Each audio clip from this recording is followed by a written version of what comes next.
इस दास के बताए अनुसार ये सिलेबस आप करते रहोगे, अपना दैनिक कार्य भी करते रहो, परमात्मा में विशेष रुचि बनाओ। ज़्यादा समय परमात्मा की महिमा सुनने और सुनाने में, मंत्र के जाप करने में, सुबह शाम और दोपहर की जो नित्य नियम बताए हैं उनके करने में ज़्यादा समय लगाओ। और जो कार्य आप कभी नहीं कर सकते थे और ना ही आप सोच सकते थे कि हमें ये सुविधा प्राप्त हो सकती है इस जीवन में, फिर ये परमात्मा आपको यहाँ के भी सुख देगा। लेकिन इन सुखों से आप परिचित कर दिए जाओगे कि इस सुख को प्राप्त करके परमात्मा में रुचि कम मत करना, नहीं तो आप फिर यहीं रह जाओगे। इसका बहुत भयंकर परिणाम आपको भोगना पड़ेगा। तो पुण्यात्माओं, आप बालक हो, आपको पता नहीं आप किस गंदे लोक में रह रहे हो। ये स्थान ठीक नहीं है। यहाँ पर चाहे आज कोई कितना सुखी नजर आता है और संपन्न परिवार है, सब बच्चे भी अच्छे, कोई सर्विस कर रहा है या कोई अपना बिजनेस ठीक कर रहा है, बाल बच्चे हैं, सारी सुविधाएं उपलब्ध हैं, ये आपके पूर्व जन्म के जो शुभ संस्कार हैं वही प्राप्त हैं और उनको आप आराम से खर्च रहे हो। आपका बैंक बैलेंस है। जब तक आप किसी भी व्यक्ति का बैंक बैलेंस है, यानी पूर्व का संचित धन उसके पास उपलब्ध है और उसको वो किसी प्रकार खर्चो खराब करो, कहीं प्रयोग करो, जब तक वो पूंजी रहेगी तो ऐसा लगेगा जैसे ये कुछ भी काम नहीं करता, फिर भी सारी मौज मार रहा है। लेकिन जिस दिन वह पूंजी समाप्त हो जाएगी, फिर भाई को टूक भी नहीं मिलेंगे खाने को, क्योंकि उसने आगे कोई कार्य कर नहीं रहा, पूर्व की पूंजी ही खर्च कर रहा है। तो जो सच साधना नहीं करते और जो साधना करते हैं, शास्त्र विधि त्याग कर मनमाना आचरण करते हैं, वो दोनों ही अपना जीवन नाश कर रहे हैं। और एक सबसे बड़ी भूल अज्ञानता के कारण हमारे ये लगी हुई है कि हम देखते हैं अमुक व्यक्ति ना कोई कभी परमात्मा को याद करता है और ना कोई ऐसा धर्म कर्म करता है, सारा दिन अपना मस्ती में रहता है, घूटी लगाता है और फिर भी उसको सारे सुख प्राप्त हैं, परिवार भी ठीक है, बच्चे भी ठीक लाइन पर लगे हुए हैं और सब संतान भी है, पोता पोती सब कुछ है। और एक भक्त है,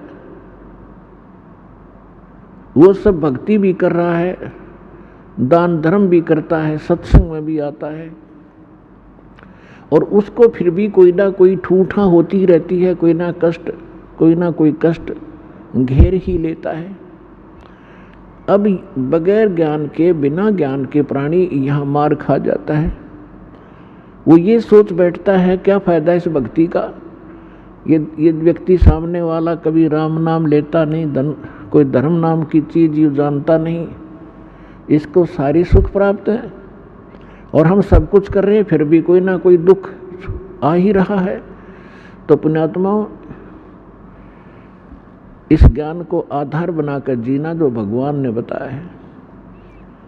उस प्राणी जो सुखी है कभी भगवान याद करता नहीं, ना कोई धर्म करता है, शराब भी पीता है और भी सारी बकवाद करता है और फिर भी आपको सुखी नजर आता है। उसकी पूर्व जन्म की बैटरी चार्ज है और वो घनी चार्ज कर रहा है, पिछले जन्मों में घने पुण्य दान किए हुए हैं। तो परमात्मा किसी का कुछ रखता नहीं है, जिसने जैसा किया है उसका फल पूरा ही देता है। अब जैसे इन्वर्टर की बैटरी चार्ज कर रखी है, आगे चार्जर हटा दिया या चार्जर लगा रखा है तब बिना लाइट के प्लग में बगैर विद्युत के कनेक्शन नहीं जिसमें ला रखा हो, तो वो है जो शास्त्र विधि त्याग कर मनमाना आचरण करते हैं, वो अपना चार्जर उनमें ला रहे हैं जिनमें लाइट नहीं है, बिजली नहीं है, नकली पंथों और संतों के पास। गलत साधनाएं करते हैं। और जो बिल्कुल नहीं लगा रही चार्जर, साधना करते ही नहीं, वो फिर भी सुखी हैं, तो वो बैटरी चार्ज है उनकी। और जो नकली स्थान पर प्लग, जिसमें बिजली है नहीं, उसमें प्लग लगाए बैठे हैं और वो भी सुखी महसूस करते हैं अपने आप को, क्योंकि उनकी भी बैटरी अभी चार्ज है, लेकिन वो चार्जर ठीक नहीं है। और जो नहीं लगा रहे वो भी ठीक नहीं है। जब तक उनके पूर्व जन्म के पुण्य चलेंगे तब तक तो वो सुखी नजर आएंगे, और जब शुरू होगा पाप का दौर, कैर पे कैर टूटेंगे उनके समझ में नहीं आओगी अब बन क्यों कर गई, हमारे साथ क्या बन गई। तो भक्तों को इस बात को ध्यान रखना चाहिए कि परमात्मा, यदि आपको कोई कष्ट भक्ति करते करते भी हो रहा है, एक आध अनजान भक्त कहता है जी मैंने पाठ भी करा दिया, ज्योत भी बोल दी, सारा भक्ति भी कर रहा हूँ, 1 साल हो गया है, और फिर भी मुझे ऐसा हो गया, मेरी भैंस मर गई, कोई लाभ नजर आ नहीं रहा। अरे भले आदमी, यह भी कोई बात कही आपने, तो बिना समझ का आदमी ये बात कर सकता है व्यक्ति। जैसे सर्दी के मौसम में आपको सलाह दी गई अपने माता पिता के द्वारा, बेटा स्वेटर पहन लो, जराब पहन लो, जूते पहन लो, और सर्दी ज़्यादा है, अब जराब भी पहन रखी हैं, जूते भी पहन रखे हैं, कमीज मोटा पहन रखा है और स्वेटर भी पहन रखी है, और फिर भी सर्दी महसूस हो रही है,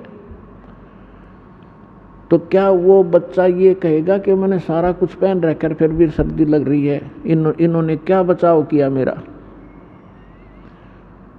अपने आत्माओं, कई भक्त अनजान कहते हैं मुझे कोई लाभ नहीं हुआ, मैं तो भक्ति ही छोड़ दूंगा।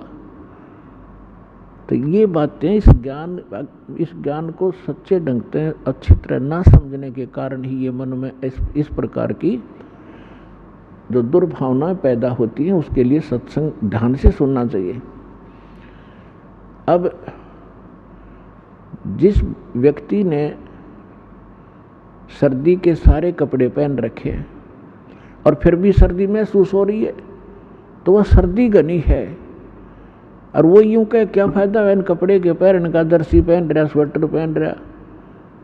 तो उसका समाधान ये है कि यदि ये ना पहन रखे होते तो नमूनिया होकर मर जाता है। तो पहले इन्होंने अपने सत्र का बचाव कर रखे आपके, लेकिन सर्दी घनी है या लगती रहेगी, हानि नहीं कर सकेगी आपको अब।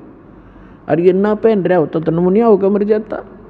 तो पुण्यात्माओं, जो भक्ति आप कर रहे हो, साधना कर रहे हो, पुण्य करते हो, दान करते हो, ये आपको स्वेटर, जर्सी और जुराब पर आई जा रही है, और फिर भी कोई हानि हो रही है तो होने दो वो, क्योंकि आपके पाप कर्मों की सर्दी घनी है, लेकिन वो हानि नहीं कर सकती।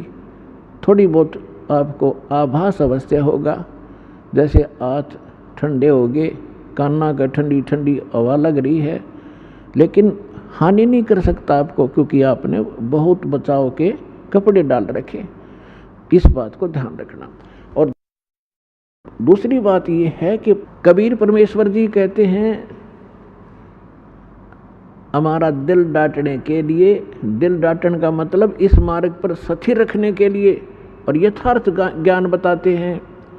कबीर सुख के माथे पत्थर पड़ो, जो नाम हृदय से जावे, बलिहारी उस दुख के जो पल पल नाम रटावे। अब परमात्मा कहते हैं, इसे सुख के आग लगे भाड़ में जावे, जिस तो भगवान की भूल पड़े, आपका नाम याद ना आवे परमात्मा, ऐसा सुख मत देना। और बलिहारी व दुख के जो पल पल नाम रटावे।